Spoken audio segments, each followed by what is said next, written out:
Welcome to the Protein Bros podcast. On today's podcast, we have a very special guest, Carrie Rieger, who is a legend as far as CrossFit goes here in the Kansas City area. She's been to the CrossFit Games 3 times. She's competed locally for a very long time, and she's been a high-level athlete, for the last probably 15 years. In the podcast, we talk everything from nutrition, training styles, her experiences in going to the CrossFit Games, her favorite movements. We basically talk about everything that goes into making a high-level athlete. It was a great conversation. I appreciate you guys tuning in. If you like the episode, please go on, share it with a friend, share it on your social media. I appreciate you guys listening, and here's the episode. When we're talking, I think the exact HOA was at the community center that was not Jordan Valley, whatever, that was like near a Chipotle. It was the one that everything was on the main floor. Mm-hmm. Everything was conjoined in like one space. The vendor village was like all the way behind stuff. And it was the first time that Lululemon like came and like set up a like pop-up there, if I remember correctly. Do you remember that at all? Because Sal bought pants from Lululemon for the first time, and he had never heard hilarious. of it. And Sal bought some for Raquel, and he's like, "These are the best sweatpants I've ever owned." And I was like, "I know. I still have mine from that day." I only remember that the first form table was at the entrance to the bleachers where you would watch. Mm-hmm. And Wasn't it was that the first year? Like you weren't in the vendor village, were you? Weren't you off? So there's two things here. Was that at Springfield CrossFit? No, it was at the ice rink. Oh yeah. Yeah. Okay. So there was two. So there was two that were down there, right? The ice rink had a vendor village that was on a separate floor. Yes. Separate floor. Their practice rink, right? Yeah, and it was like downstairs to the left, and like it was just like, and it was the first time that Fit Aid had ever been at a CrossFit event, and Fit Aid was cooking bacon and just handing out bacon. So CrossFit marketing back then, right? Yeah. This is about as CrossFit gets. 2010, 2011. Progenics was there. Progenics was like the era of Progenics. Yes. They were like a title Before sponsor. they got busted for chinsing us. How did they get busted, guys? Talk about it. I don't know how they got busted, but I remember reading the article and being super disappointed in them that. So for everybody listening, Progenics was this brand that infiltrated a lot of area CrossFit gyms and promised all of the coaches that they would give them 10% of every single. It was just a different form of like multi-level marketing at the time. More or less, yeah. I mean, honestly, like it's what a lot of it was like the first ever affiliate marketing. I mean, most brands are doing that now. Mm-hmm. Correct. And so they were just giving them, 10% for every bag of protein they sold. And this was our first time ever like having a competitor that wasn't a brick and mortar store. Cause like at the time, online sales was still a thing, but it wasn't nearly the impact that it has now. Yeah. And so it was weird for me to have like a friend in the community that sent us all of their members, if you will. And then all of a sudden they stopped sending. And we're like, what's going on? And I'm like, well, this random brand that you've never heard of is starting to give us 10% of every sale for every person I send to my link on their website. So sorry about you. And I remember being like, we have to find a way to combat this of some sort. And it was with this Progenics, and it was like $70 whey isolate. And at the time, our whey isolate was $40. And so it was really crazy. I didn't realize the price difference was that. You got something for me, Thatch? No. Okay. Yeah, it's just CrossFit microfiltrated whey isolate. I remember like it was only vanilla, right? Or did they have different flavors? You're going to laugh, but when I started First Form, I had never taken a protein supplement before. I had tried a few, and they were so nasty that I couldn't take it. But when I tried the one at HOA. Was it Fruit Loop? It was Which Fruit one? Loop. It was Fruit Loop, wasn't it? Yeah. Would you believe that's still what's in my cat? I believe it. Yeah, I mean, like I still think Fruit Loop's one of the best. I tell so people smooth and tasty. Yeah. Protein these days, people are so spoiled by like the different flavor varieties that are out there, and these flavor profiles are so good. But I mean, we were drinking, watermelon and fruit punch and all these different fun fruit flavors. But I remember where I was standing when I tried Fruit Loop for the first time because you had never had anything like it. Correct. Where were you standing? There was no chunks in it. Yeah. To creep you out and make you want to gag. Yeah. Yeah. I was at HOA. That's what I you mean, gave it to me at HOA. yeah. Heart of America, HOA. And I haven't looked back. So when you first tried that though, you were already in great shape. You were already like super fit. Were you tracking macros back then, or were you just following like a meal plan? Because you were obviously hitting your correct amounts of protein. I was just trying to ask, how long have you been jacked? No. You've been jacked since day one. That's not exactly the question I was asking. I was more asking, was she well, yeah, she was jacked, but I'm saying, were you tracking your food prior to that? Because for me, if I try and hit 200 grams of protein in a day, which is basically the bare minimum I'm trying to hit, if I try and do that through whole food, it's like an impossibility without a protein supplement. But you were doing that whole food, which is pretty impressive. Obviously, you're probably eating a lot less, not a lot less, but significantly less protein than that. And so I was wondering if you were like tracking your food back then, or if you're following a meal plan. That's kind of CrossFit, early CrossFit, because guys, if you're listening to this is probably 2012 or 2013. Earlier than that, I think it was earlier, more like 10. Yeah. So, 11. CrossFit went through a lot of weird phases where it was like there was a keto phase and there's a paleo phase. And then I think the paleo phase probably lasted the longest. And it's still probably, in CrossFit in a lot of different ways. But were you following any specific diet back then, or how were you getting in all your protein? Don't forget Whole30, by the way. Gosh, I could talk about nutrition for a long period of time. Luckily, this is a long format podcast, Carrie. Let's hear it. I have an interesting viewpoint on that. Well, that's why we have you on. This is beautiful. Tell us all about it. Okay, so keep in mind, I'm 47. Going on sleep female. Going on 29. Yeah, right. But not right. I strongly believe that women, especially, well, that's my vantage point, right? Like, I'm a female.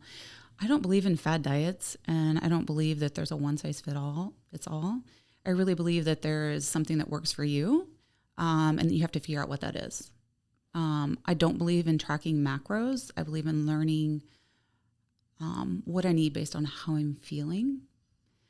Truly intuitive eating, if you will. Truly intuitive, and I think that your female cycle is attached to that, and it changes from day to day, week to week.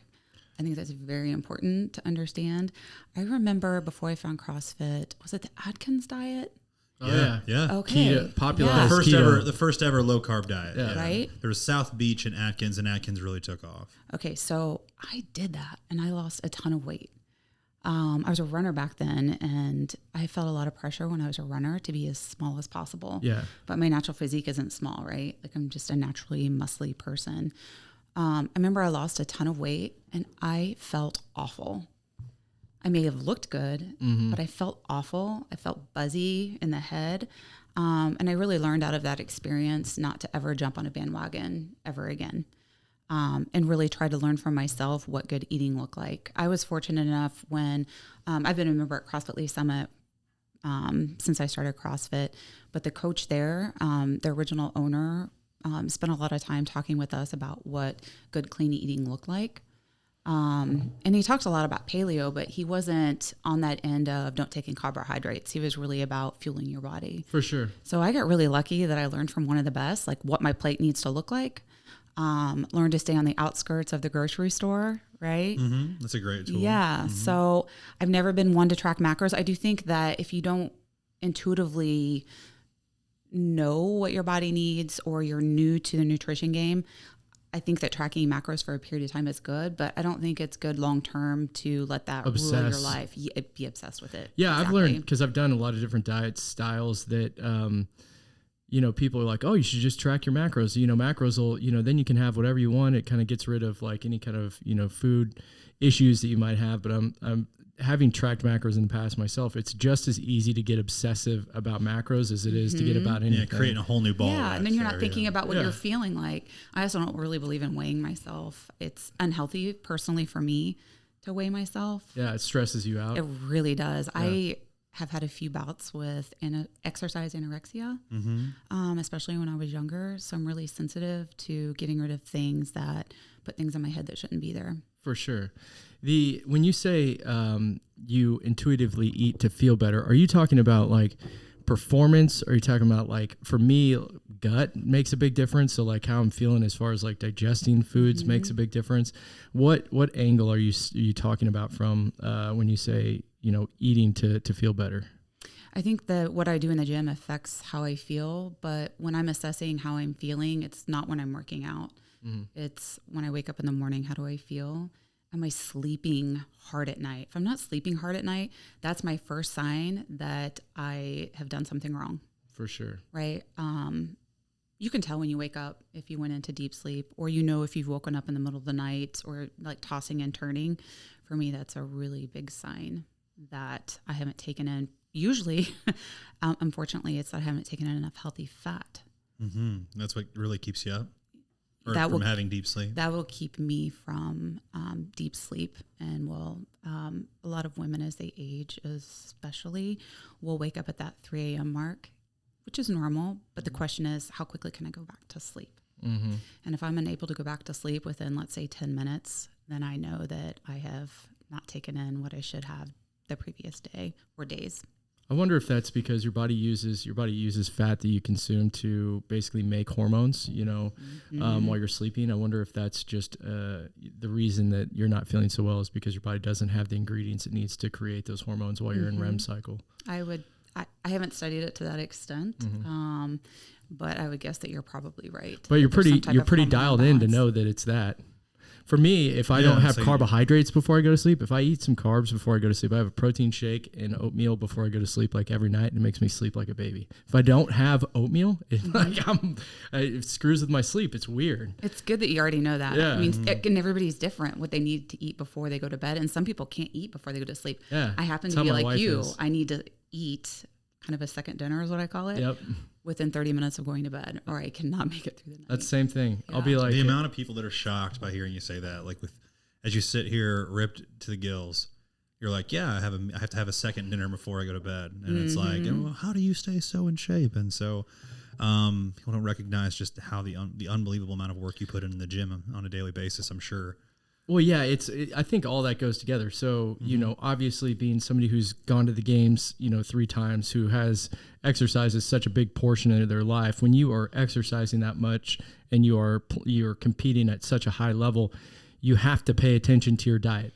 You do. It forces you into being more in tune with what's going on because, if you're training that much and your recovery is not where it should be, and obviously sleep is such a big part of recovery, then you're screwed the next day. You're in a hole. Yes, and you're at an injury risk, Oh, right? yeah. Like I am really good at compartmentalizing, right? So when I show up at the gym, I've got a job to get done.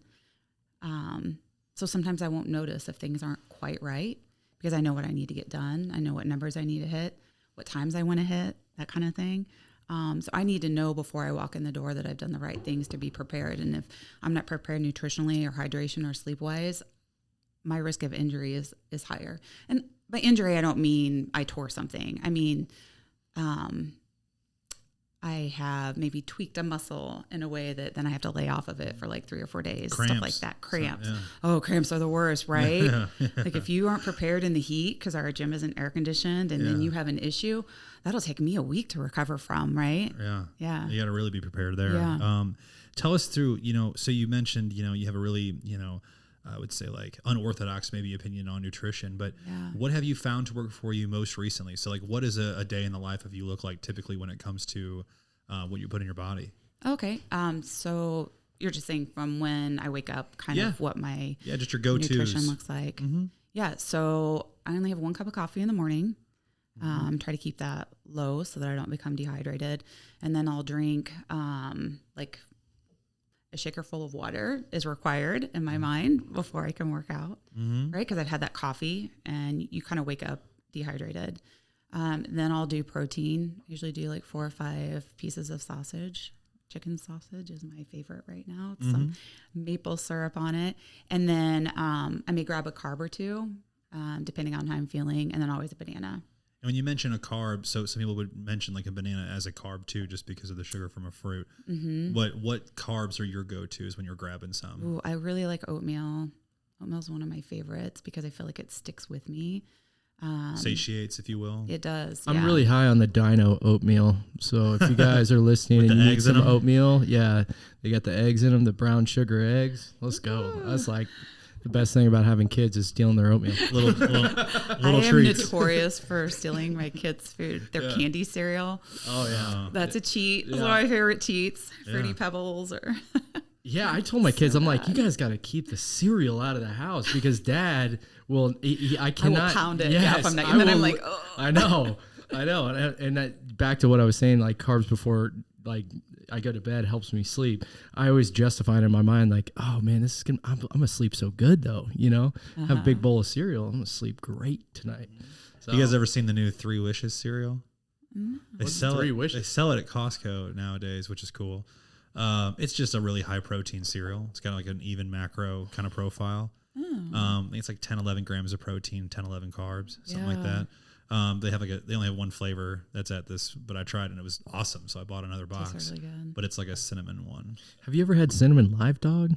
That's the one. Cinnamon Life? Mm-hmm. Oh no! But All these cereals on. I'm learning about. Were you guys Life shopping? cereals, Oh, like on. you grew up on Life. Oh, Life. Yeah, With Life. Yeah. No. There's always like I've little so kids in good. it, you know. Not healthy, not great. No, gonna say, empty calories, yeah, yeah. empty calories, right? So when you made this transition, this is important. So, like, Carrie, what's so important for most people, like most Americans in general, they're just not going to value, putting really good things in their body consistently like you do. And was that something that you did on your own, regardless of performance of CrossFit? Were you actually that meticulous prior to the sport, or did the sport drive you to be that meticulous?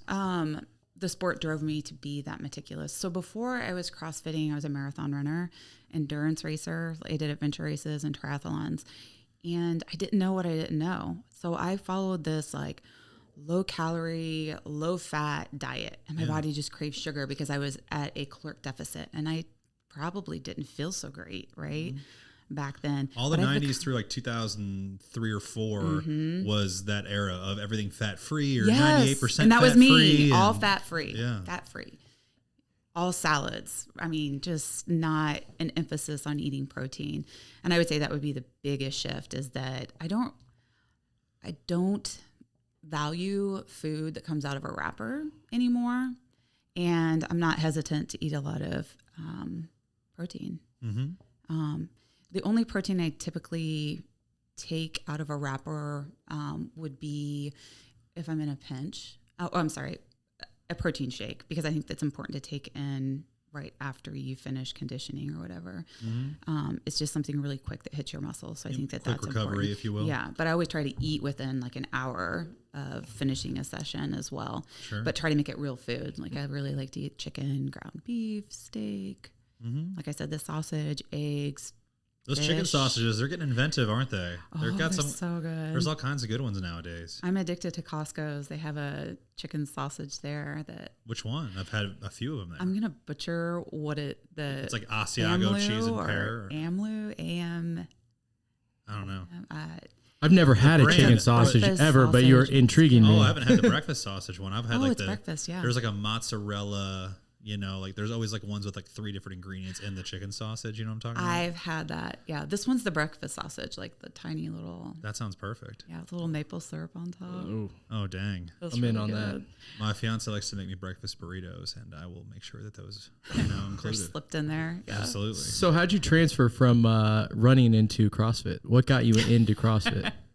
This is funny. So my husband, he probably regrets this moment. We are at ESPN junkies. Like we love sports, just anything that's on there, curling, basketball. I mean, anything. Oh, yeah. So they were streaming the CrossFit games that year on ESPN, and he saw it and he said, Carrie, you should try this. he may say he regrets that moment, but I saw it and immediately Googled CrossFit near me and found CrossFit Lee Summit. I was addicted when I walked in the door and everybody beat me. I was like, I thought I was fit. I thought I was in shape. And these people were phenomenal. Yeah. The men and the women, all different shapes, sizes, ages. And I think I was hooked. Yeah, it's Right- crazy right how away. it does it for so many people too, Yeah. right? Well, To it's this day. humbling. It's like So humbling. you're I just love that like, feeling. wow, I never realized how bad I was at like so many different things. Yes. You know? I couldn't even air squat, you guys. I had been running my whole life and my mobility was so shot. I couldn't air squat to a reasonable depth. Yeah. It's been a long, long journey.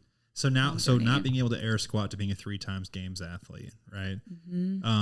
Talk us through, how the games have changed over the years, and when did you think it was going to be a real possibility for you?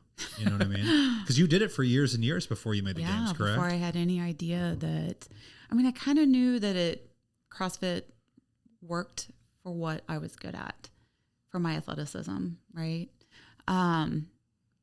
Let me think back. Have you always had an engine? Because if you came from Yes. marathon running, you Yes. obviously had to have like really good cardiovascular conditioning for a long time. Mm-hmm. So even though you couldn't air squat, you had the base there to be able to Yes. eventually. Yeah, 100 burpees, had you just the- pumping those out. Yeah, that Yeah. would be my jam, right? Like Right. body weight, Yeah. anything. And I was always a little bit stronger, right? I have scoliosis. It was diagnosed when I was about 16. I was having a lot of neck pain, back pain, hip pain. And the very first chiropractor I went to said, you should strength train. But I was like muscly, right? So, or naturally, like I put on muscle really easy. So I never did my lower body, but I always lifted upper body. So I did have a little bit of a strength base from that perspective when I walked in the door. And then I had the engine from running. So those things really carried through in those early CrossFit. What I was so bad at, I mean, gymnastics. I couldn't do a strict pull-up for over a year. Not one strict Now pull-up. you're wicked It was good so bad. at muscle ups. Yeah. Right? I just did some gymnastics testing this week, and I was thinking about that it took. I wouldn't have expected you to say you were bad at gymnastics at the beginning. Oh, goodness. Yeah. I could tell you stories, and you would just laugh. So when I was 40, I went and did my very first big individual competition. I just had a baby. My little baby was like 9 months old, and I headed up to the Granite Games. And I remember telling people, I was like, well, thank goodness I'm 40. They're not going to make me walk on my hands. You guys, the very first event, it was like 3 minutes, and I was one of two girls in the entire 35 and wait, was it 35? The 40 to 44 and the 45 to 49 age group that couldn't do it. Wow. And then it took me like 9 months to teach myself, right? Because back then we didn't have the gymnastics coaching knowledge that we have. So Right. back then it took people forever to learn how to do some of these skills when they had zero background. Right. So you were It's just crazy. struggling working it on your own. It's very crazy to think But I about could though. that's my jam now. You Yeah. put me on my hands and I'm like at home. Yeah. Walking on my Wow. hands, handstand push-ups, deficit strict. I mean, it's my favorite.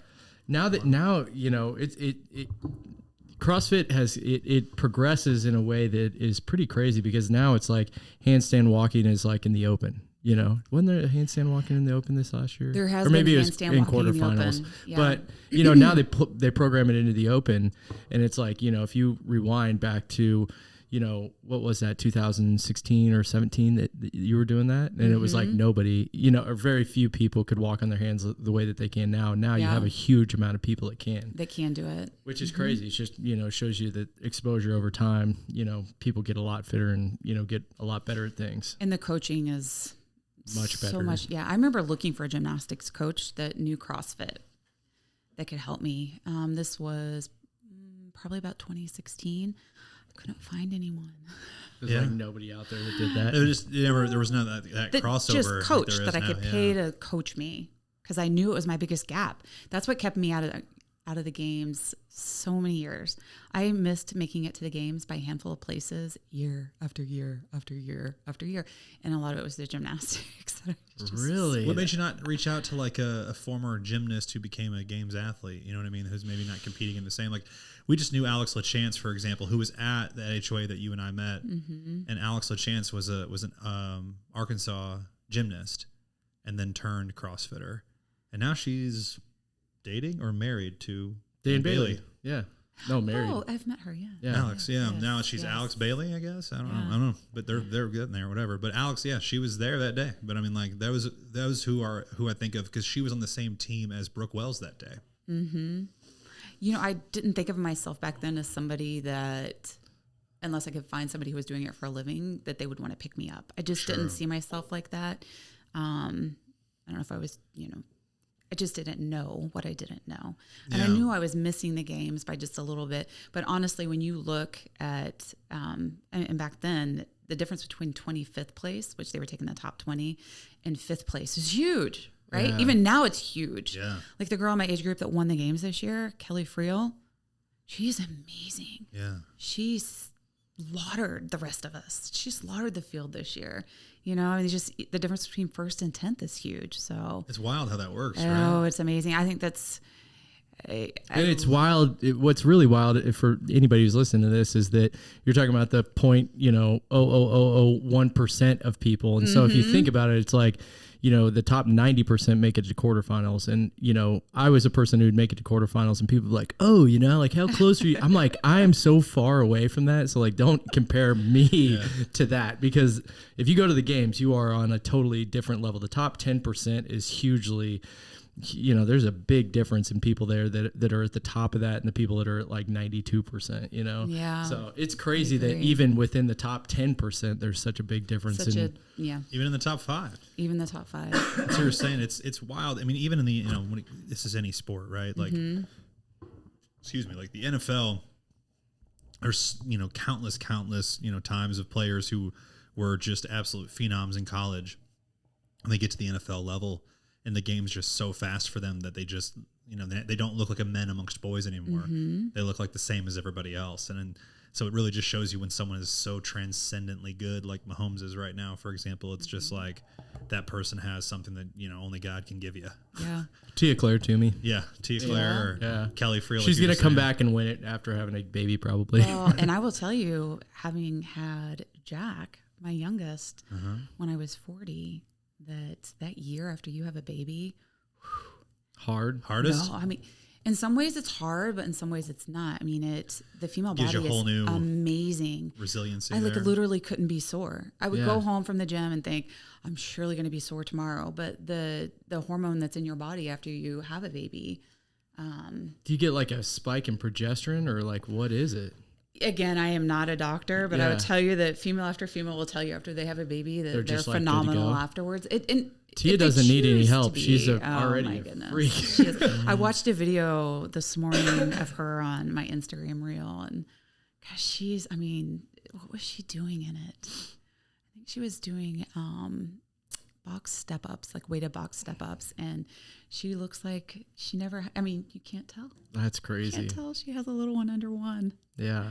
She's phenomenal. She is a different level, though. Yeah. She trains really hard, though. That is one thing I have learned is that you got to work really hard and be really smart about what you're doing. So, in running, they call it junk miles, right? Yeah. Junk miles. That can tear you down, right? When you step in the gym to train, no matter what level you're at, like you got to be ready to fully bring it, to dial in the technique, and fully be present. Yeah. So, that's... I feel like CrossFit training's gotten so much better because, if you think back into like the mid 2010s, there was a ton of junk. There was lots of program out there that were like just would beat you down, and they were longer program. You would spend, quite a bit of time in the gym and you would feel terrible. And I feel like that's kind of gotten reeled back a little bit where people are,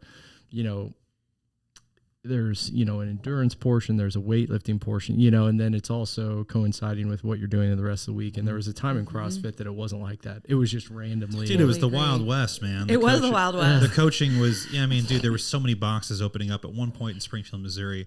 We had 11 boxes. And this is not a huge town. 11 boxes in one town.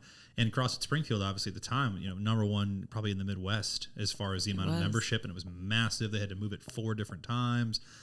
But I'll never forget just, it felt like during that era, it was wild how much of the businesses were popping up too. And I always just have an eye for that kind of stuff. I really enjoy that stuff. So I see chiropractic offices were just overflowing back in that era, as you know.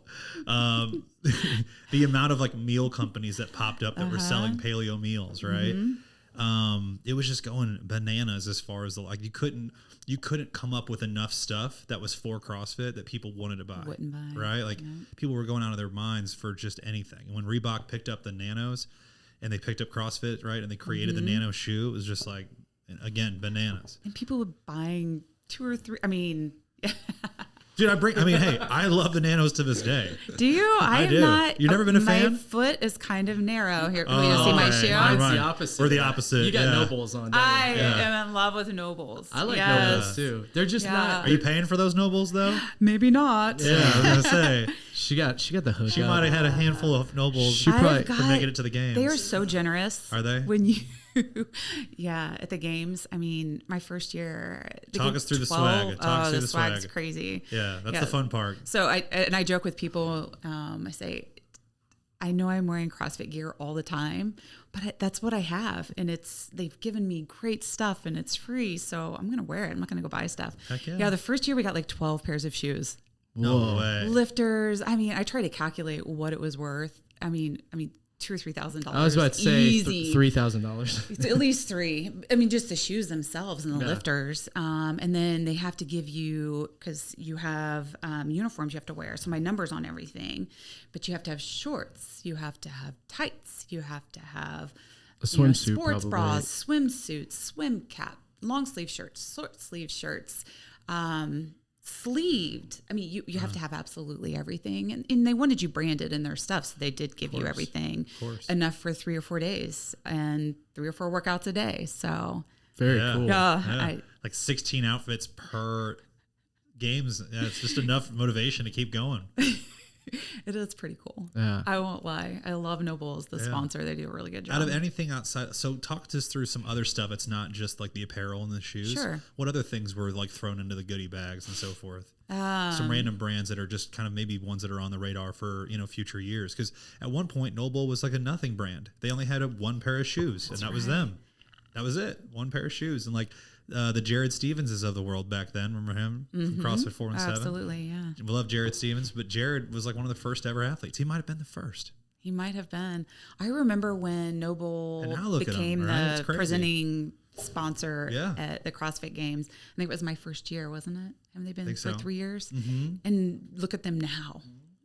It's I crazy. think they were. I think most recently, I think this happened this year. I think they were the title sponsor for the NFL Combine I believe you're right. Yeah. instead of the Yes. instead of Under Armour. Yes. For Under Armour for the last like 12 to 15 years, it's always been Under Armour because Nike is always the NFL's like sponsor for the season. Yeah. They give Under Armour just the Combine, and now it was Noble this year, the Noble NFL Combine. Pretty crazy. It was pretty crazy. Have you? So your first year in the CrossFit Games was COVID year. Is that right? It was. Well, tell us what that was like. Yeah, crazy. Oh, it was kind of sad. Yeah.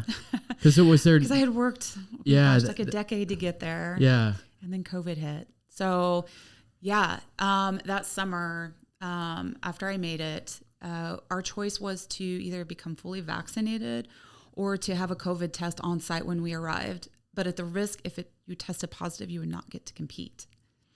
Yikes. So you kind of quarantined at all times. Then, huh? Yeah. And a couple of people took that option and weren't able to compete. So, Well, Jeez. on a positive note, though, tell us more about the cool stuff that you got that's not Noble. Dang, oh, bro. that's right. So Yeti. So when you check-in day is the most fun because you're not quite nervous yet. And you show up 2 days, 2 to 3 days. Wait, let's see. I checked in on Saturday and I didn't start competing until Tuesday. A couple of days to get your bearings. Couple of days. yeah. Yeah. So you go in, you get a photo shoot. in the locker, which is You cool. go to the locker, Yeah. you get all your gear, you try it on to make sure it fits, obviously, and then they rectify any situations. And then when you're done with all of that process, you get to go down like their vendor aisle, and it's just giveaway after giveaway after giveaway. Wow. It is pretty cool. Like Yeti, we got sunglasses. So, like, how big? Like Yeti tumbler or like Yeti cooler? Oh, a tumbler, yeah. Yeah, But yeah. it's branded here. Yeah. Boom. Oh yeah. Oh, that is cool. Yes. Yeah. Yes. With machined lettering. I on don't. it. I mean, I worked really hard to earn this. Yeah. Hell yeah. So it's everywhere with me. I'm a dork. Yeah. Yeah. And you have multiple of them I now. have 3. I have black, white, and navy, and my children aren't allowed to touch them, I love that. as they well know, because teenage boys and They think they they like wanna to take lose everything. things. Yeah. Yes. yeah, they leave those things places. Okay, so Yeti tumbler. Was there like food? Any crazy food sponsors? This year, I don't think there were any food sponsors, but like Barrel Ice was there, so we got a great gift card. There was The ice barrel thing? The So ice it's barrel, yeah. So it's kind of like a cold plunge, but in a barrel. in the barrel. Have you seen those? Yeah. And then they were actually there at the games this year. So rather than having to like get in the portable bathtubs, we got into the barrels, which was really nice because you're immediately up to, Your neck immediately. yeah. Yeah. How much do those things go for? You have any idea? I would say $400. Yeah. That's like a plastic tub, right? Right. It's like a Rubbermaid There's tub gotta in be the Gift shape card of a for barrel. you for Yeah. like $200 off if you're interested. Luke, give us how much an ice barrel costs, please, for future reference for all of our listeners. Because I've seen them, and you're just like, how many different people are going to try to do the cold plunge in their own way, right? I've seen like I get served like 7 different types of ads. There's like inflatable ones now. It's a gold rush currently. It is a gold rush. It'll come down. Oh, it's no way. It's $1,200. Wait, that can't be right. That's 100% I feel like I right. looked recently. They come with a step stool. It's Pretty consistent, Carrie. It did not used to be that much, I promise, because I Inflation looked numbers into are up. Buying one. You want a Rubbermaid tub with a lid? Yes, I do. Yeah, I mean. Well, I'm a big baby. So my friend Natalie Power, she was my coach this year. If you followed me while I was at the games, you would have saw this video after the first event. I didn't know she had went live. And I do not like being cold. Anybody that knows me knows I don't like being cold. I have a t-shirt or a little jacket down here right now. You seem to walk around sun hate kissed to at all be times. cold. Yeah. A lot of running outside will do that. But so she went live after the first event. It was on the field, and I was being a big baby. I am. There's lots of talk about what a baby I am when I have to do an ice bath. And so I'm like telling her, do not lie to me. Tell me exactly how long I've been in here, because I am only going to be in here for a few minutes. Yeah. Exactly. So she's like dying laughing. I feel like she's watching the timer on her phone, but she's actually recording me live. People are watching me like throw this like a little fit that I'm in the ice plunge. But I will say what I did like about the ice barrel is you're immediately down in it. And I have a lot of trouble getting into an ice bath if it's not like this immediate like plunge down into the water. You can't do like the slow. It's either like dive in. You can't go like step by step. Right, which is what I like to do. Yeah. You're a toes in the water first person. And then it never totally happens. Then I start doing the hyperventilation. Freaking out. I mean, to your credit, like you cannot breathe if you're getting in slow like that. You can't, but if you just right down in the ice barrel, I mean, that's crazy that it's over $1,000 there. Hopefully there's another place where it's not as expensive, but that would be why you would want to get the tall one, which makes sense. So does it keep ice? With the lid, yeah. I mean, at the games, so it was pretty hot in Madison this year, surprisingly, up north like that. It was a little unseasonably hot. You do have to keep adding ice to keep the temperature low enough. Or maybe it was because so many athletes were getting in and out of them. But, yeah. So was your first games in Madison too then, huh? Yeah, all 3 years we've been in Madison. So we'll see where at next year. We're supposed to find out in a couple of weeks, I think. What are you hoping for? Somewhere California. warm? Back to the tennis stadium. Classic. I handle heat well, so bring the heat. That's what I say. Yeah. Like we're fortunate enough here in Missouri to really deal with some steamy heat. And I've always felt like I've handled it pretty decent for my running days. So the hotter, the better. Yeah. The hotter, the better. You're ready for it. For me to compete anyway. If I'm being selfish. So what's you've gone to the games for 3 years. Tell us what it was like for the first time that you went to the games. Like, what were the nerves like? What was the experience like? I mean, obviously you've been competing locally in competitions for a long time, but that's a totally different level. Were you, your first games, did you feel like you were ready going into it? Tell us what that experience was like. I was physically ready, but not mentally ready. Mm-hmm. When I showed up. It is a long week, for anybody who doesn't know. It's 10 workouts? Yeah, and they're the hardest workouts you've ever done, and you do things in those workouts that you could not do in the gym. I mean, you are there to perform. For sure. You go at a level that you don't go at, or physically I don't think I could go at here because I'm not on that stage. Yeah.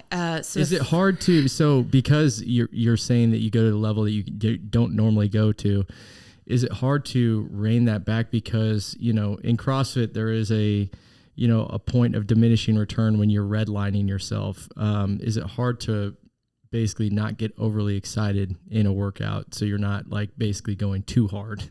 Or is it just you have enough adrenaline to carry you through even though you are going so hard? I think in my first year I learned that you just have to go. Yeah. When you're in the gym, you probably monitor more closely if you're going to redline.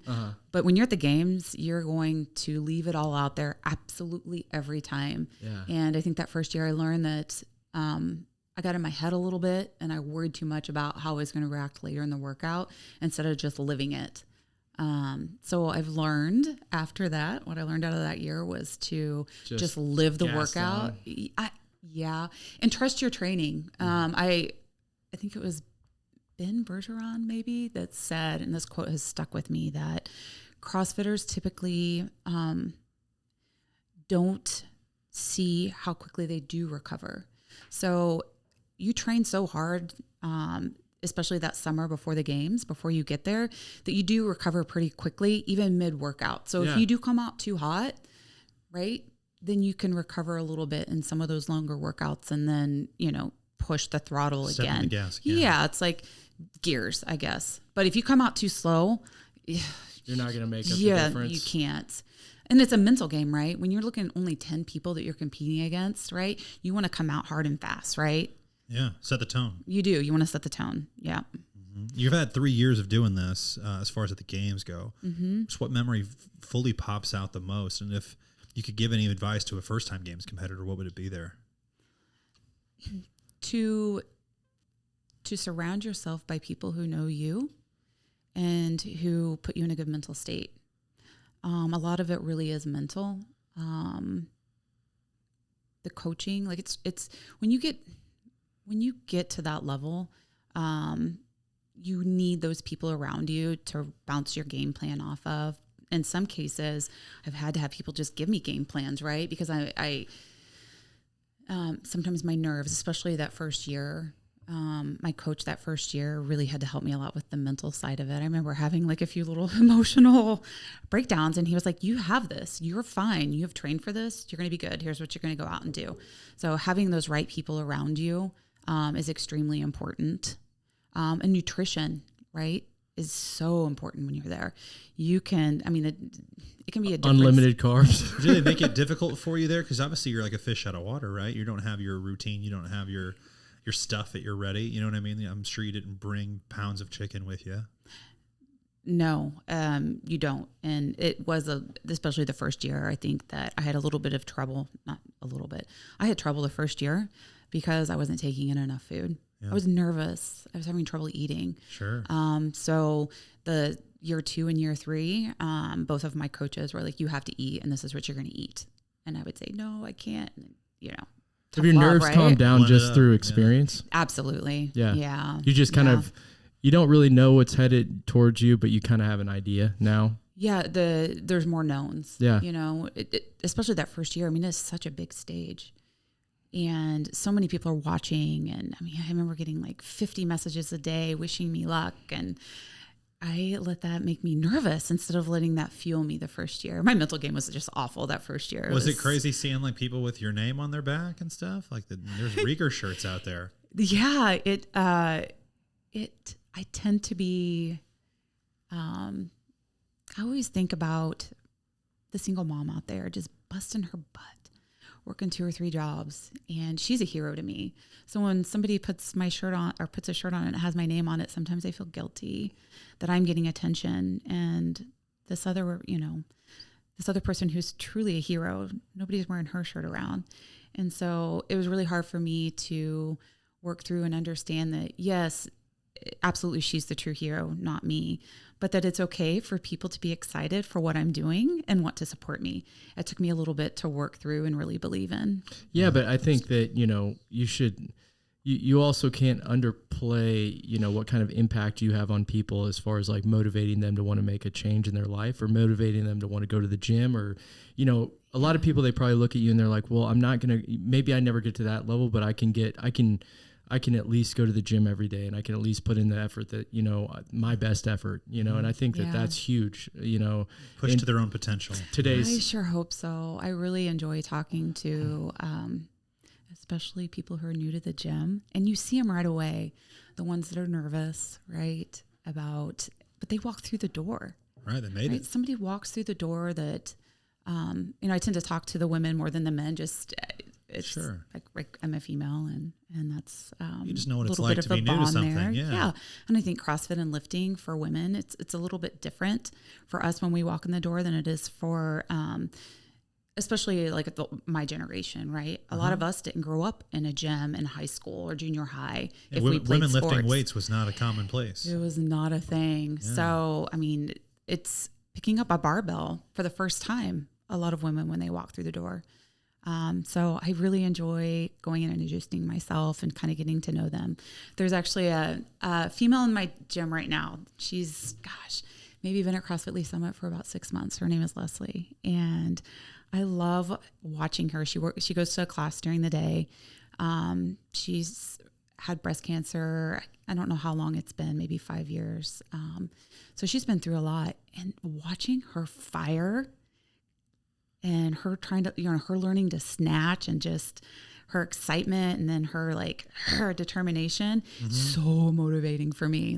She is a huge motivator for me right now. It's fun to watch people's self-belief be manifested right in front of you. You know what I mean? So amazing. It's big. We see it. Yeah. Yeah. It's like with somebody who's new into a gym like that, it's important that they feel a part of it, because if they don't feel a part of it, then they're going to be like, I suck at this, This isn't for me. It's if not you my don't, thing. if you don't have somebody pull you in close and be like, hey, we all sucked at this. Yes. And we're all still trying to get better at this. So everyone's at different, points in the journey, but the most important thing is that you show up tomorrow. You know what I'm saying? Just show up, just keep showing up. Just keep showing up. Yeah, you're right. And actually the thing that, people need to hear too, is that it's you're never going to get to a point, there's things that you work on every single day that you're like, I need to get better at this. I need to get better at this. And most people look at you and they're like, what could you get better at?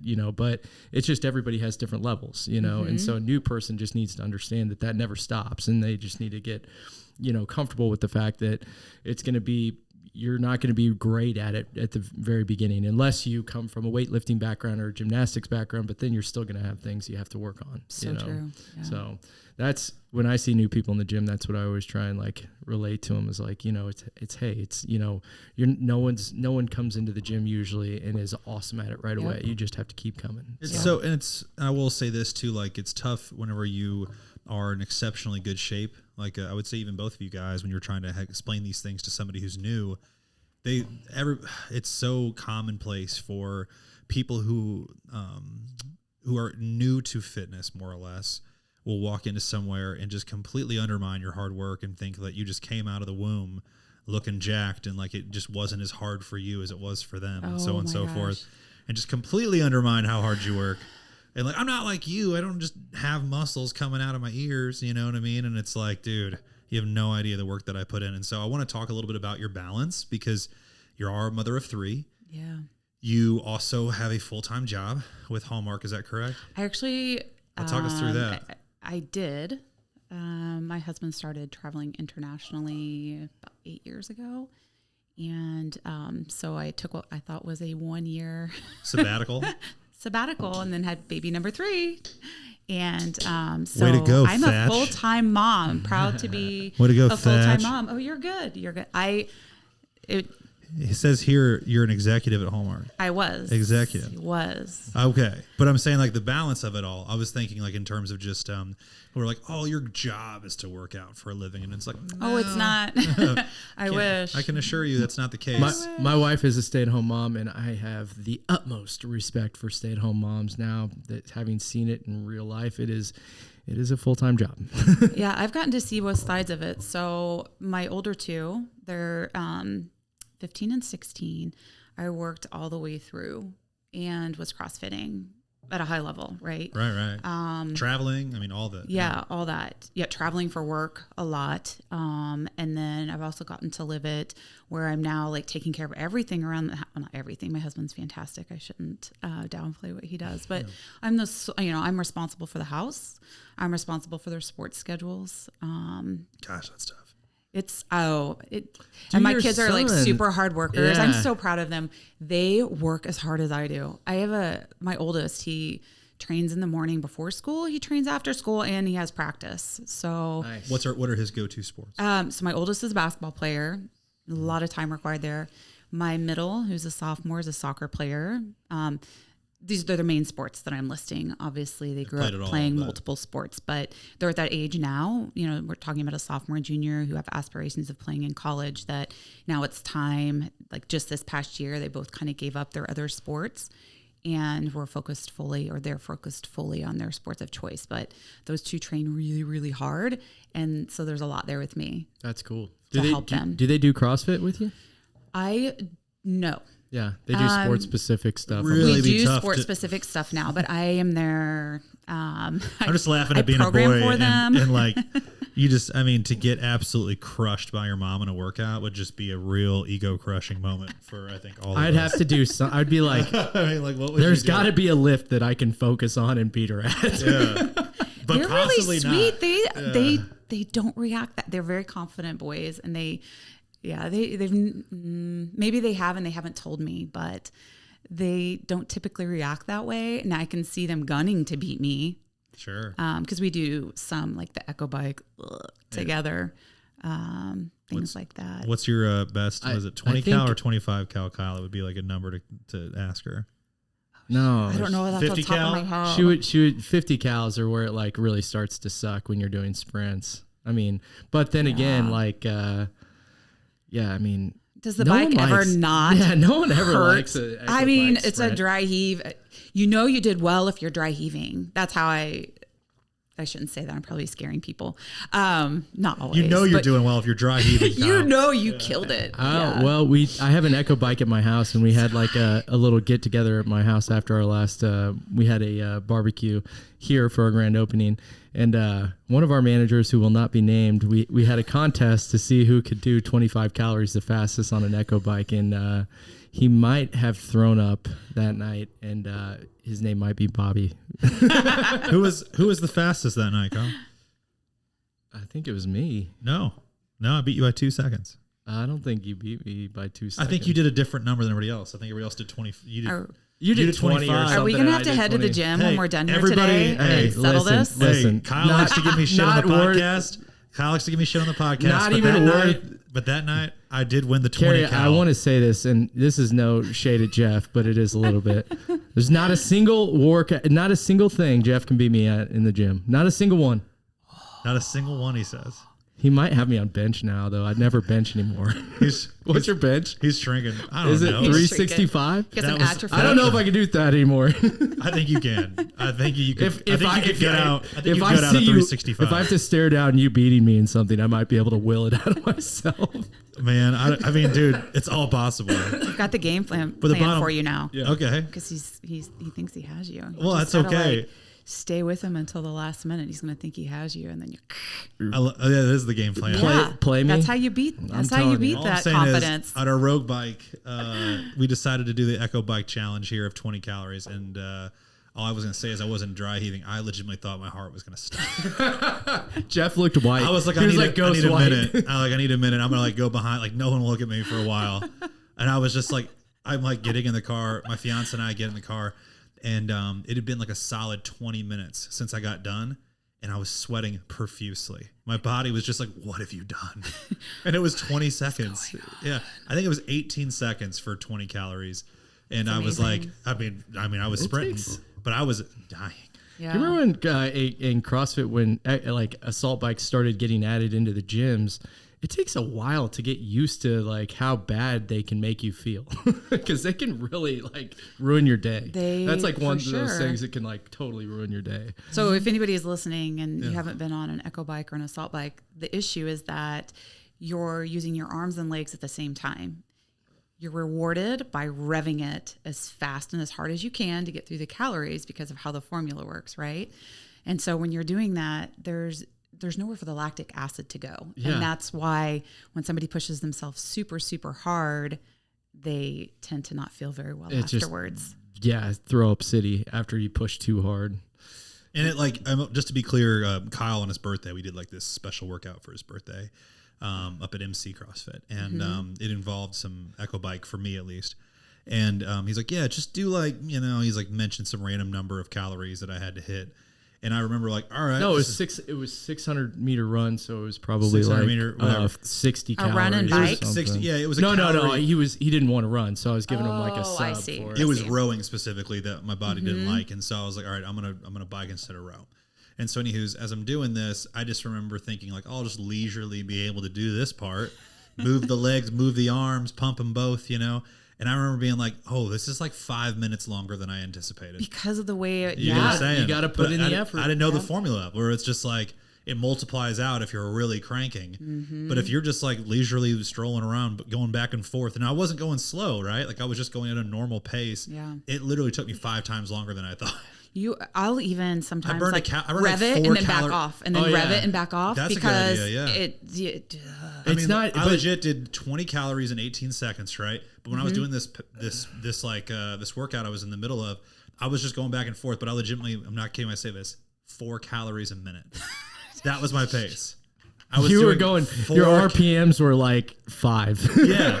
I was going, and I wasn't going slow. I was just going at a normal pace in my head, but it was 4 calories a minute. Oh my goodness. I was like 5. I was like, oh man, I'm really pushing it here. 5.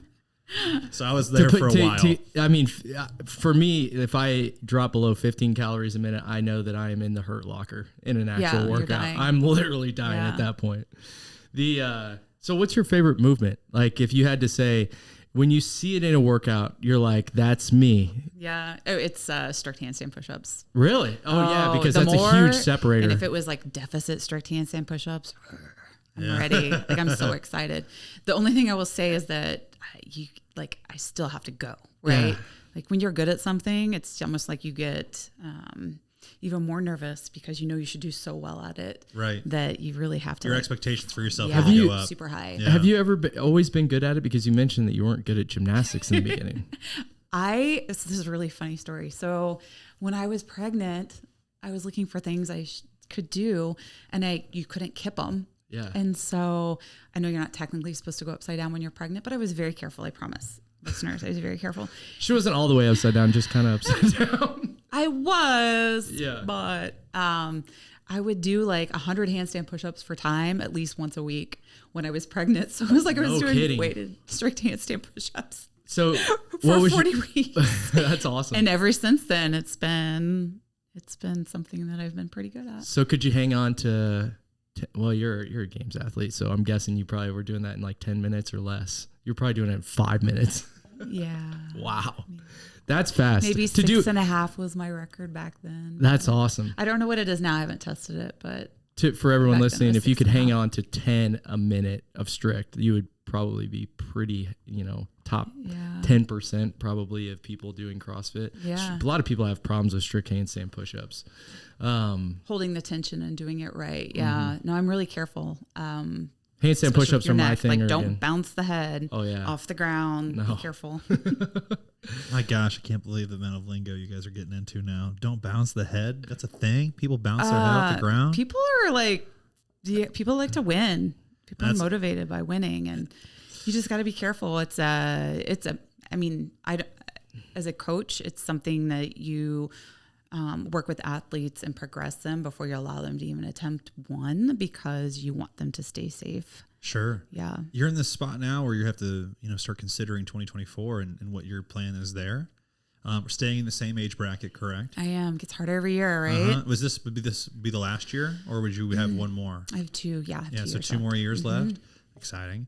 What was your takeaway from this year as far as just what is going to be your best place, right? Yeah. I mean, you've gotten better and better. I felt good. You're not. I mean, yeah. It's when you look at the age group and who makes it. Typically, it's like majority 45-year-olds, for example, in the 45 to 49.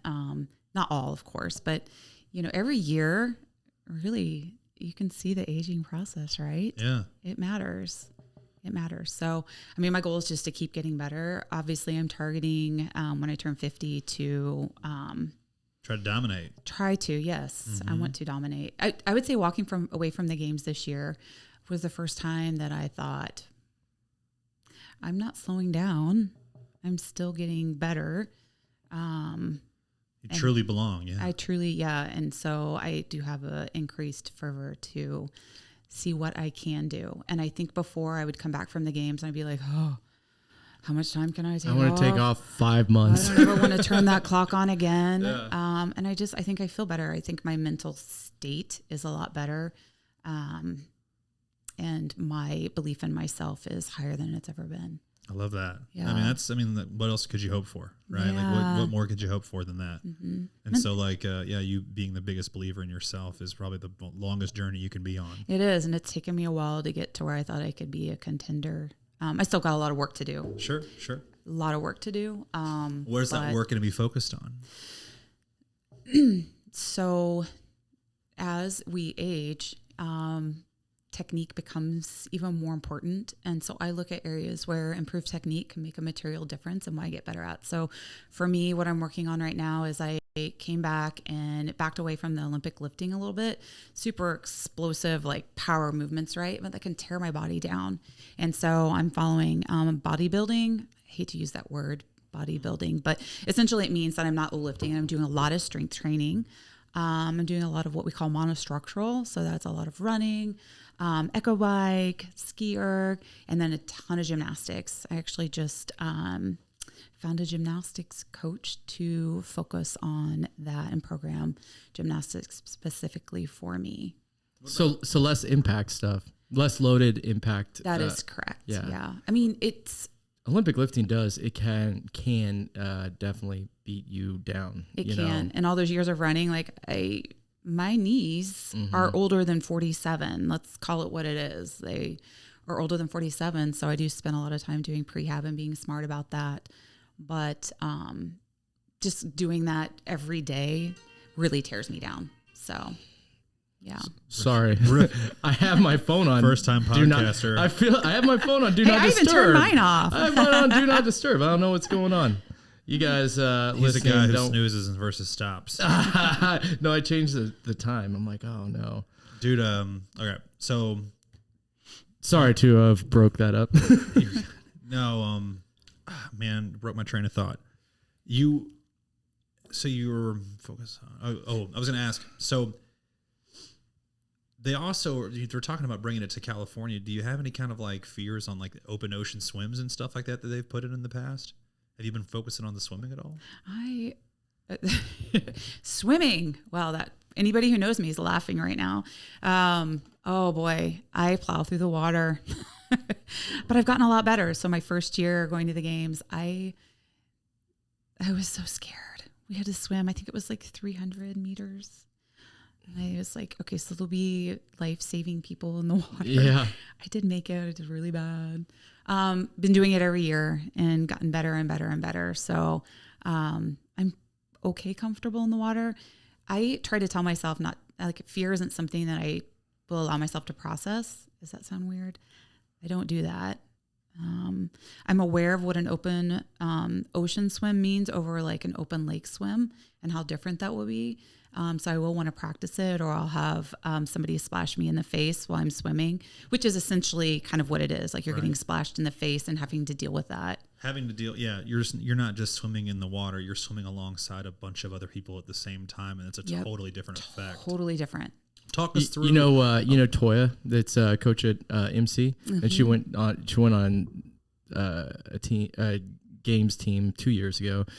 She did Wadapalooza, and she told me that the worst thing about open water swimming in the ocean is there's a current that like will take you, and she's like, it's really hard to, like, you got to keep looking up and look where you're swimming because the current will like push you off course. And she showed me, she's like, I swam quite a bit more than I needed to swim purely because I wasn't swimming in swimming like a well, letter Wadapalooza S. is actually in a bay. Yeah, I've done Wadapalooza. It's in a bay, so it's not that open ocean's going to be worse than that. Yeah. So whenever we go on vacation, I make sure that part of my vacation, because when you're on vacation, you got to take vacation. Yeah. Right.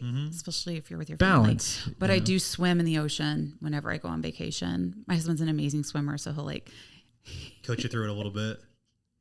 He'll tell you he's not my coach because he won't claim me, but yeah. He is. What? So does he do CrossFit? No. He's no CrossFit guy. She mentioned how he might say he regretted showing her that. Yeah. You know. He thinks CrossFit's, he's proud, but he's a big golfer. Oh, nice. I can get down with that. He played basketball in college. He likes to play all the sports, and he'll tell you that he has saw me give everything up because I'm so into CrossFit.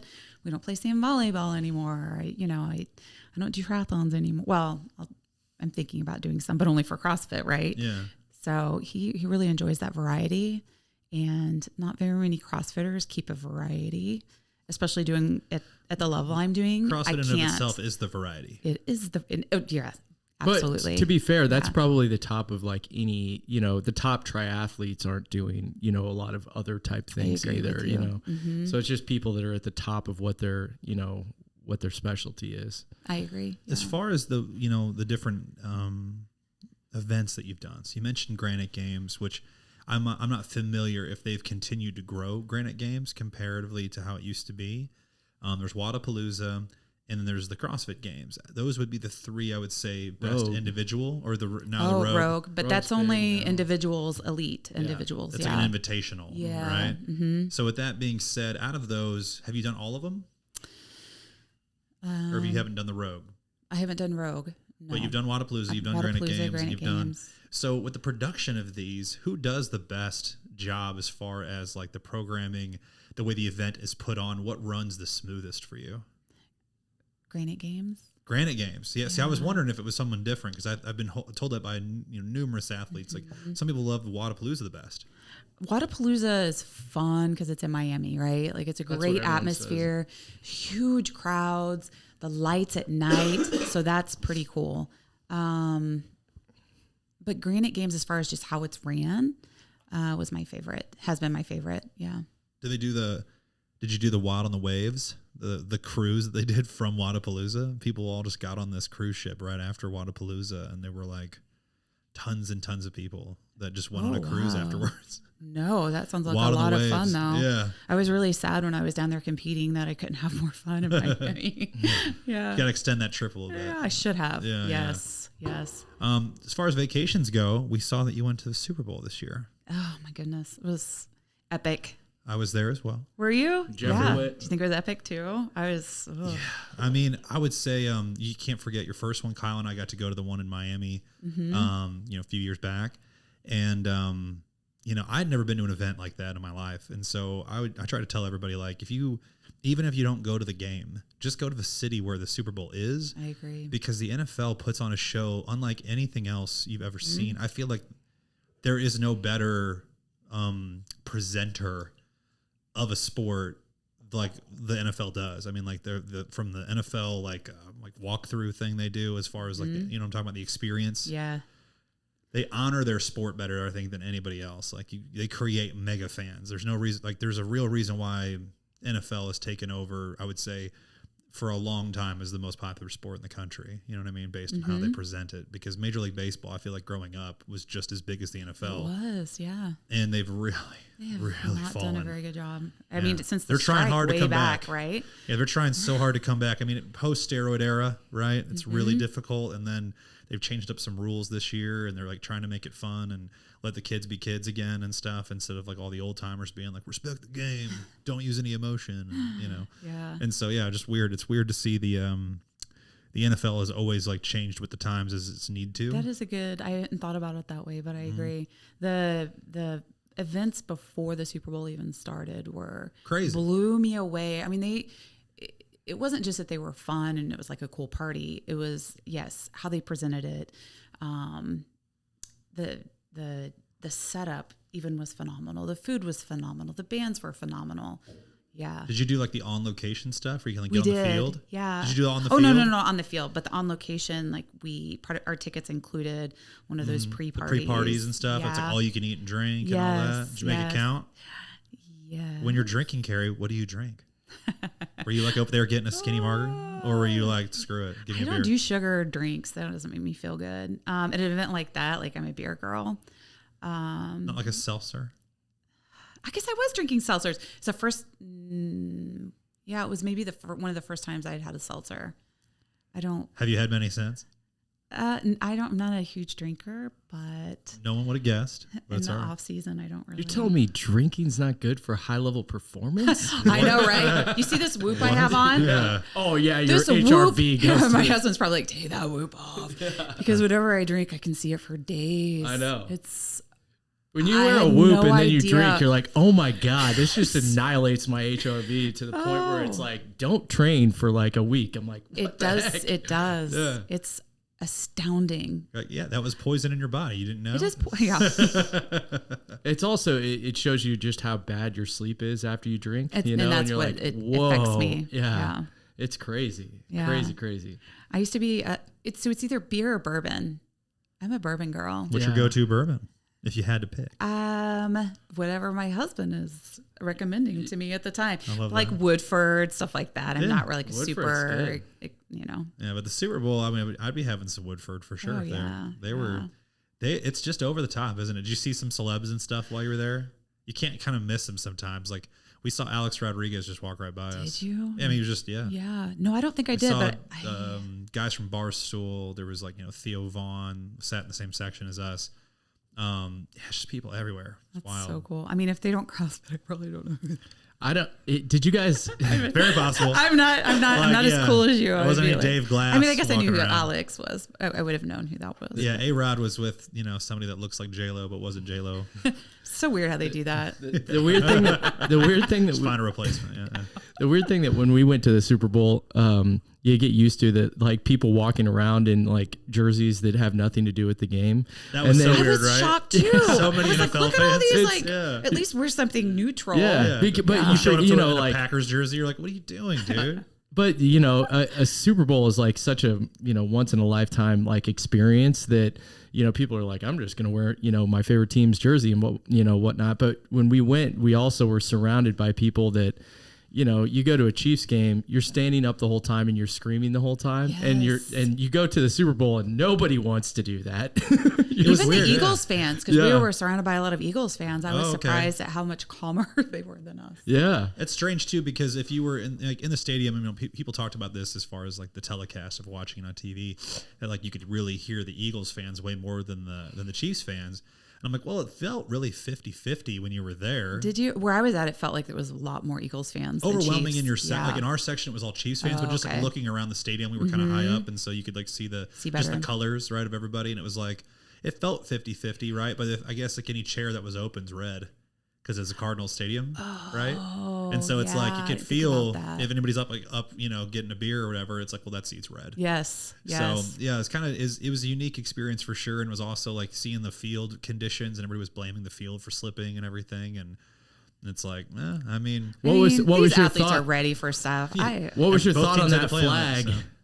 Oh, the holding call. It Yeah. was deserved. Yeah. It was deserved. It was, but it was like one of those moments where I was like, "Oh, of course. Yeah, they now took- we're gonna have to hear about this." I know. I agree. But I mean, Yeah. even when you go back and watch it in slow mo and people dissect Oh, I mean, it, James Bradbury like, actually it was the said, right call. Yeah, the guy Did that you did not it make said, that call just because it's the Super Bowl? I mean, It's so sad. He goes. I held him. I was hoping I could get away with it, but I held him. The guy because it was his says only it. choice, right? And the thing is, like, my fiance, she wasn't, she's not like such a fan where she knows all the ramifications of every little thing.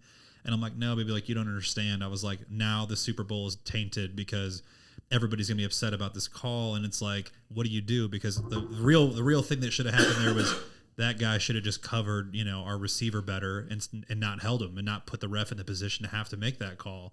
Because the truth of the matter is, like, he did hold him, so you got to call it. And they're like, but they didn't call it all game. And I'm like, But it was also a third down that was pipital for us to get the Yeah. third down. And so that's why the guy held him, which is why he got the flag. I mean, we still hear about the 1985 World Series from Cardinals. Well, I'm a Cardinals fan, so you will. Oh, sorry. He was safe.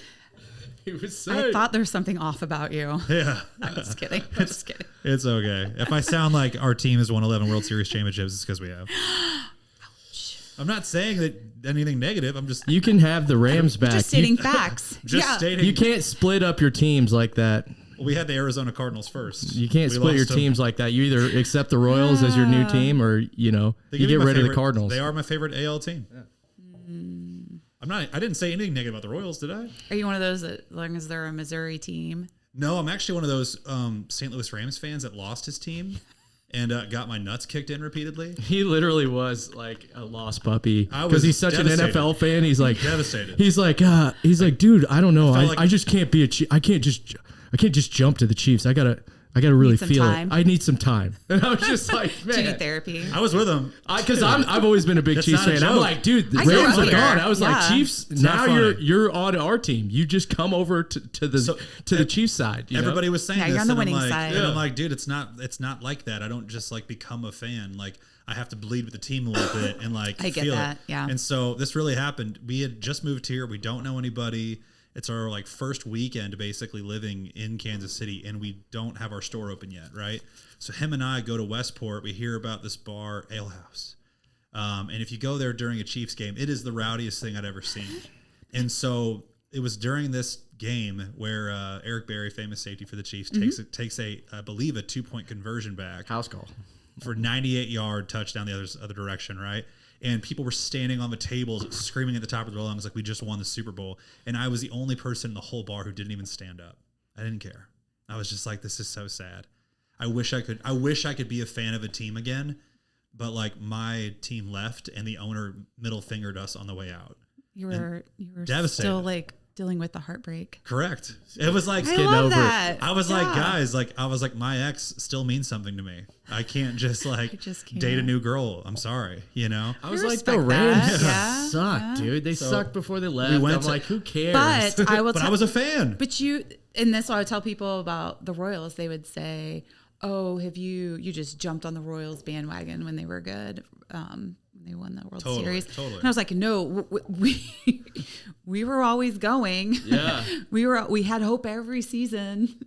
Sometimes hope for only a month, but Yeah. like we've been a Royals fan through Sometimes it all. just spring training, you know? Well, I know it's. That's been Be- meager. be- My husband gets really excited about Royal season every year, And I'm then like, it's always "Don't," like, and then you he'll be know, depressed. Yep. Like It's a classic. depressed every year, and I'm like, babe, when are you when are you, You gonna gotta not, give us- like get so attached and so excited that it might be the year again? Yeah. You got to He'll let it never shake learn. out for He's like a sports 10 guy. years. And Yeah. then after like 10 years, then we'll kind of get something going. Yeah. Long story short, though, I did become a Chiefs fan after I watched them lose in did. the playoffs a couple times. We went to the games and watched them lose in the playoffs, and I was like, okay, I feel like I've bled with the Chiefs fans enough. Yeah. I've watched them lose in really devastating fashion. I'm going to watch the draft. It was the Patriots game. I'm going to watch the Chiefs draft, who they draft, and I'm going I to be saw excited your for those- eyes. I saw it in your eyes. I was like, oh, But those players became got- my players, right? Because I watched Yeah. the draft, and like those are my You got players. attached. So I can be like, I'm rooting for these players that I watched become Chiefs, right? Mm-hmm. My first year watching the draft, we drafted Tyreek. Next year we draft, 2 years later, I think we draft Mahomes. I was like, all right. So I've been around for some good players getting drafted. You know what I mean? So It's a good time to be in KC. it is. We are. because I was going to say, I've been a Kansas City fan my whole life. I grew up in Wichita, which just means that you're a Kansas City fan, and Yeah. like the Royals and the Chiefs were terrible basically my whole life up until we had like a little, Schottenheimer. yeah. You guys are the lovable losers. Like we had get to the a little playoffs, bit but when we get never Trent win a playoff Green, game, but yeah, we would get into I the remember playoffs. that. The Chargers Hope nowadays, every year, Yep. and then it was just. they're like the Chargers nowadays for the last like 15 years were the Chiefs, I believe, in the 90s and the early 2000s, where it's like they have a good regular season. We had Priest Holmes. I was like, Yep. oh, here we Good go. offense, love you know? Priest Holmes. Always got a Jamal good offense. Charles, Get to you're the like, playoffs, maybe? then get devastated. Yeah. I watched Andrew Luck come back on you guys like 30 plus points. I mean, dude, it's been some devastating years for the Chiefs. But hey, we're 0-1 right now. See what happens. I'd rather lose that first game though now and Right. If we have Mahomes as a quarterback, I'm not like super worried if we have a random loss like that. But yeah, I don't disagree. He's amazing. Did you guys watch the quarterbacks? oh yeah, And it- so good. Cool, right? I just Are you like every other female and just love Kirk Cousins now? Yeah, I was about to say Kurt's playing tonight. He's playing tonight. You got money on him? no. I mean, You didn't no, come out of that loving Kirk? I did. I got to know him and I liked him. Who did you love the I'm most a coming out of huge that? just Mahomes. Oh, I yeah. mean, I think it's his athleticism and the way he trained that I would like geek out. Like anytime Totally. what was the name of his trainer? I was like, who's that guy? Bobby What's he have Stroop. him do? I mean, I was just it's some of the things it's things I've never seen an athlete do before. You want to hear something really cool? Yeah. So 2 weeks ago, we had on Nick and Tyler Disney. They're trainers at home field where Bobby Stroop was for the filming of all of that. Yeah. And so they were talking to us all about it. and they have a test there where you can like test your joints and you can see how old all of your joints are. You mentioned your knees being older. Yeah. Than Should go there and do it. I'm saying like we'll set it up. I would love to do We'll that. set it up. We'll have you it's come out my and X-rays do it. that say my knees are old. When I get physically examined, they're now great. Now so you're now 24. I'd like to know. I have had stem in my knees, so they've stopped. Oh, nice. I love it. But they have all kinds of tests there, and that's what they were love using to all do the that. different equipment there. Mm-hmm. And they were talking about like when they were talking about Patrick's like head as like an owl. Remember that? That was the coolest thing ever. I'm like, what? Like his back eye never moves. Yeah. Like his he can move contort his entire body, but his neck will stay in the exact same spot. So like, amazing to hear. Cool. It is so cool. Yeah. I would love to hear his trainer just speak. I just would like completely geek out over it. Oh yeah. We'll send you his info. He has a house here in Kansas City now, by the way. Bobby Stroop does, even though he's been training down in Texas. So I mean, can you imagine if he was able to just give one of us like a few things to do, how our athleticism would like shoot through the roof? He to me, he'd be like, dude, just you shouldn't lift heavy weights anymore, Kyle. Sorry, bud. Just you don't move well. please just pick up your kids only from here on out. What if there was some type of prehab you could do that would? Yeah, I mean, he probably could do it. Do you remember when he shared that picture and it was Mahomes' ankle with like a bulldog on it? Yeah, it was a bulldog with Mahomes' hair on it. Yeah. And it was in his X-ray, and he said, like, I think Mahomes gonna be He's just like, fine in his I think ankle. we're gonna be okay. Yeah. And I was like, that's the most gangster thing a trainer has ever done ever. He's got the dog in him. Yeah. Very funny. Last thing I got for you. Very important question. Our last question. You mentioned you being a purveyor of meats. That you love some protean. I do. I'm a carnivore. Yeah. With that being said, we live in a really popular town for barbecue. Mm-hmm. And you obviously been here a long time. So when people come to Kansas City, where do you take them for the best barbecue in Kansas City? And I have my hunch, but you can tell us. Okay, so it can't be somebody who's making it. Is that right? No. Can it be a person? It's got to be a restaurant. You're taking somebody to a restaurant. restaurant. You're not able to make KC barbecue with a friend. Wow. Is it? I love it. If your friend's so good at making barbecue, they'd open a restaurant. I already know. I have a hunch too. What I'm gonna say? Mm-hmm. Where she's from, it makes all the difference. It makes all the difference. Yeah. Because I'm from Green Valley. No. It's where you live right now. Lee Summit. Yeah. It's not Jack Stack. I mean, it's good. Yeah, I'm sorry. wow. Our hunch. No, I like our the hunch dirty is off. barbecue. Most I of the like people that we cheap, have dirty on from, barbecue. Oh, okay. Yeah. Nice. Dirty barbecue is also a new phrase for us. Oh, should I not call it dirty? Yeah. No, call it dirty. I mean, what's dirty barbecue? I imagine dirty Like a dirty rust barbecue bucket, just a dive bar looking spot. You're saying, yeah. yes. Are Have you you talking about gates when they yell at you? I do like Gates. Probably so thinking like LC's. Gates. gas LC's is a station, little too. No, because It's on the way to Arrowhead. yeah, it is. It is.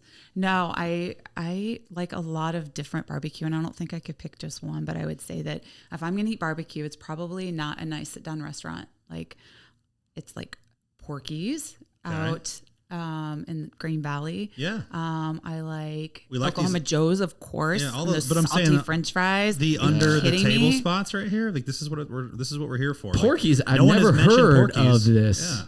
Jeff, did you know of a Porky's? I don't know. All I know is about the movie. Yeah, me too. Oh, it's like a volume of food because the volume is important to me too, which is probably why I don't pick Jack Stack because when I order there, it's not enough food. Yeah. Is that bad? Not at all. That's just I am funny. an eater and I like to bring food home. Yeah. I'm with you. Yeah. So You're Arthur right. Jack Bryant, Stack, love if you that. get the burn ins, it's kind of a small Yeah, if it's portion. not big enough for me, it's not. I'm an eater though. it's not scant portions. It's just like I'm not taking this home. It's just I'll finish my plate. Yeah, it is and really I won't feel good. uncomfortable when I'm done, type of deal. I could not name a barbecue restaurant in Kansas City that I wouldn't eat at.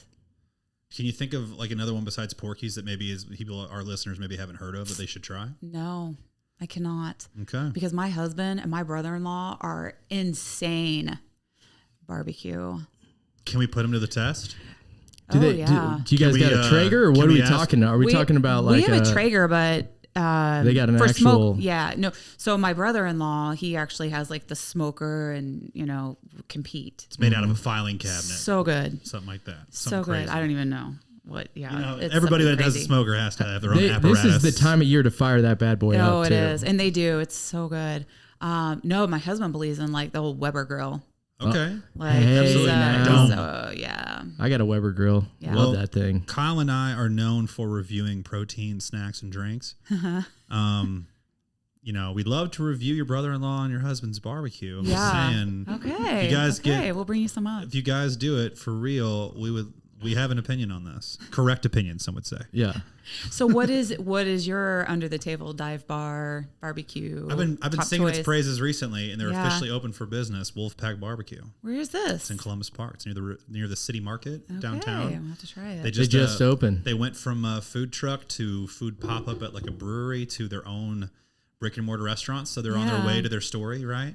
But they're only open Thursday through Sunday because they're trying to get staff and everything. But like, man, it's so hard these days. truly the best burn in I've ever had.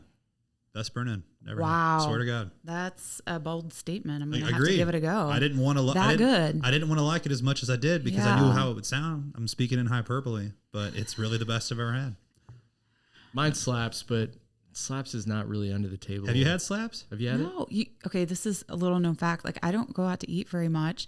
My kids' sports schedules are crazy. Yeah. Right, right. Like, we don't. Well, slaps is also the opposite side of the city from you. Yeah, is it's it? Where's it KCK. at? KCK. Oh, Right on the yeah. other side of the river, like right on the That's other tough. side. That's tough. 5 minutes from downtown, honestly. So if you take the time to be downtown, it's worth trying. Maybe a little barbecue tour because you can go to Wolfpack too. Same Yeah. time. Slaps is opening. Do you know about the bridge that they're doing downtown where it's going to have like all the places to eat? They're going to be one of the restaurants on there. Oh, that'll be cool. Yeah, we'll be down there. Can do that. Rock Island Bridge Extension. I believe Rock is what it Is that Island? the official is. Look it up. name? Look it Yeah. up. That's where you get to see all the cool stuff they're doing because they're going to have Nice. like kayaking and there's like zip lining from it. I mean, I swear.